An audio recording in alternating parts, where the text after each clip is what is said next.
All right, we move into the TNT review series once again. Pro Wrestling Logic, Scott Golden here with you, and we are mid September 1985. A really historic episode here today, but if you're new, like, subscribe, comment below. If there's something you'd like to see us cover in this audio archive of pro wrestling reviews, preferably of the kayfabe era and a little bit after. So we like to do things during prior to 1997, but we may get there too. But that's our main focus, and we do the current day product as well to attract fans of that. But our main focus is stuff prior to 1997. So if you have something you'd like to see us cover, independent or otherwise, let us know.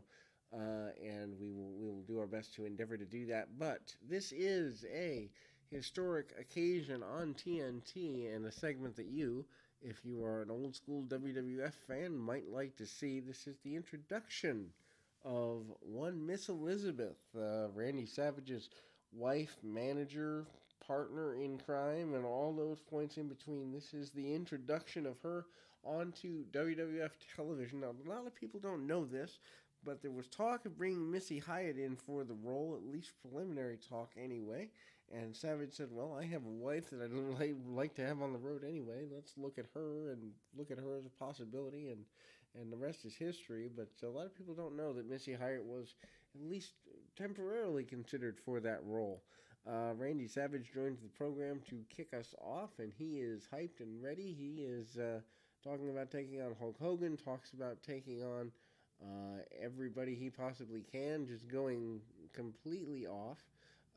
And then we we see, Savage is at his best when he's talking, man. I mean, he's great in the ring, don't get me wrong, but Randy Savage as a character, he lived it, he believed it, he was it, and there are so many talents, especially in the age of social media, where everybody, hey, we had a good match, like shake hands on social media and put each other over.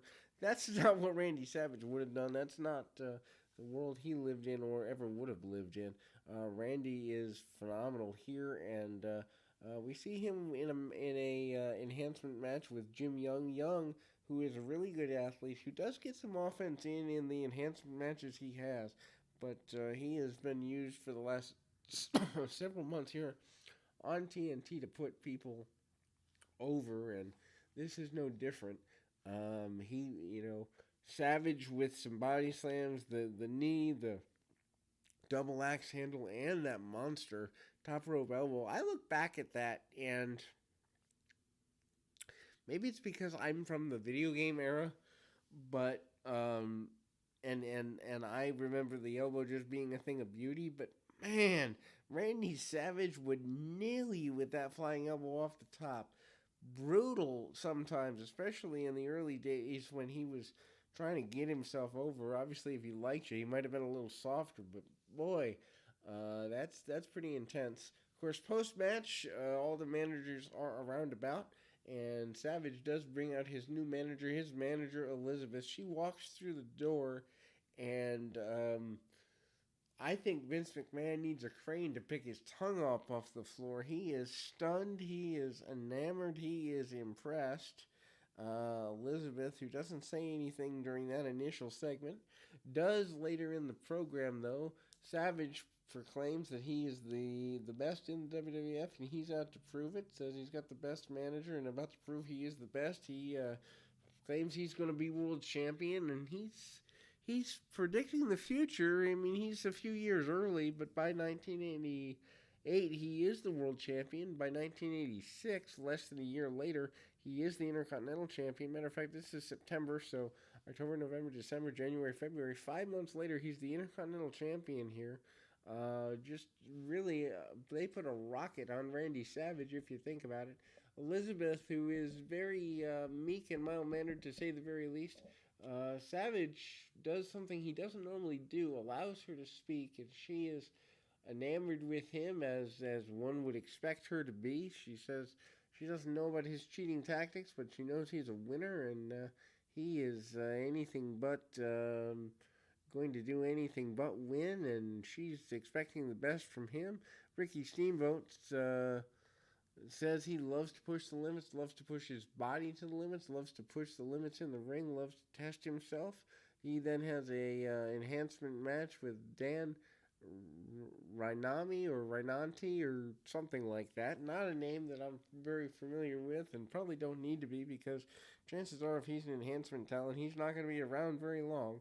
Karate chops and some basic karate maneuvers and athleticism with the Japanese style arm drags by Steamboat, followed by the crossbody from the top for the win. Steamboat back and talks about using martial arts as a preparedness tool for the pro wrestling ring and all of that and everything that goes into that. Blassie and Moondog spot out next. And yes, there is an interview, which there's just. You ever see something in a wrestling event or wrestling television program and it's a little detail and it makes you laugh? I had one of those moments in this segment. So Blassie is there covering for Mr. Fuji. We don't understand why, although I have a feeling they're going to say in the weeks to come. I haven't watched the weeks to come. This is as far as I am in my TNT watching recently, and the last time I watched TNT as a full series was, at least a decade, probably closer to a decade and a half ago. Anyway, so Blassie is covering for Fuji, who has the contract on the Moondog. And Moondog is about to, lose his marbles, and so there's a point where Blassie wants to get the Moondog to sit down, and then of course they make like he's relieving himself on Lord Alfred Hayes. That's not the part that intrigues me. There is a piece of rope that is hanging from the pants of the Moondog. And Fred Blassie reaches out and leads the Moondog around by the piece of rope. I just found that hilariously funny. I don't know why, but I did. And so then we go to an enhancement match here. We see Moondog Spot and Barry Orton, or Barry O, versus Jim Young and Bobby Leone. Obviously, the Moondog gets the victory. He uses his power and size to do so. Bobby Heenan's got a bone to pick with TNT up next, as he does not like being called a weasel. They talk about him being a weasel. They talk about him acting like a weasel, looking like a weasel. There's a article in the WWF magazine about his weasel-like tendencies and the like. And so they close the program, or at least I think this is the final segment, if I'm remembering correctly. They close the program with a young child who has a pet weasel. Now, I didn't know you could have a pet weasel in the 80s. Maybe I think they're putting me on a little bit. But regardless, the pet weasel is used to compare itself with Bobby Heenan. The child, who is, I don't know, 6, 8, 9, is trying to embarrass Bobby Heenan and does so rather fluently. And it's just a funny segment. If you've never seen it before, Heenan looking at a weasel and actually being intimidated by a physical weasel is comedy gold. Bobby Heenan is always great to enjoy, but especially good here. In any event, it is worth checking out. We will go into the deep dive. My goal is to have TNT done by June 1st.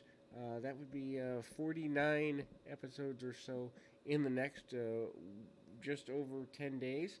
So that would be tough, but in between clients at work and writing assignments that I have and other business ventures that I do. I'm a busy guy. I'm usually working 16 to 18 hours a day, but in between ventures, I try to get in a few episodes, and we also do have SmackDown tomorrow.